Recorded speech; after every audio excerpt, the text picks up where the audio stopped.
बिस्मिल्लाहिर्रहमानिर्रहीम। अस्सलामु अलैकुम। जो नौजवान गलत तरीके से जवानी बर्बाद कर देते हैं उनके लिए बेहतरीन तोहफा। एक बच्चा जब जवान होता है तो उसके हार्मोन्स में तब्दीली आती है, चुनाचा वो इस हिजान की नौयत समझने के लिए अपने दोस्तों से रजू करता है। अगर उसके दोस्त अहबाब गलत फिल्मों और कबील की दीगर खराफात में मलबूस होते हैं तो वो उसे भी इन मामलात में मुलव्वस कर लेते हैं। इसका इलाज दो रकमी है। एक तो माँ बाप बच्चे की बलूगत के वक़्त उस पर कड़ी से कड़ी नज़र रखें और इस नौजवान के मामलात को देखें, नफ्स की हर किस्म की खामियों को दूर करने के लिए।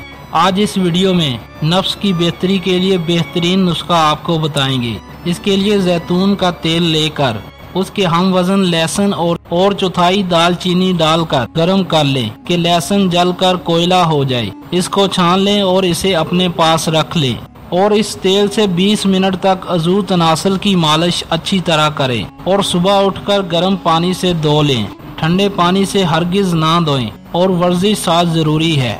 वर्जिश में दौड़ लगाएं फुल स्पीड से। इस नुस्खे को 1 माह लगातार इस्तेमाल करने से इंशाल्लाह आपको बेहतरीन नताइज मिलेंगे।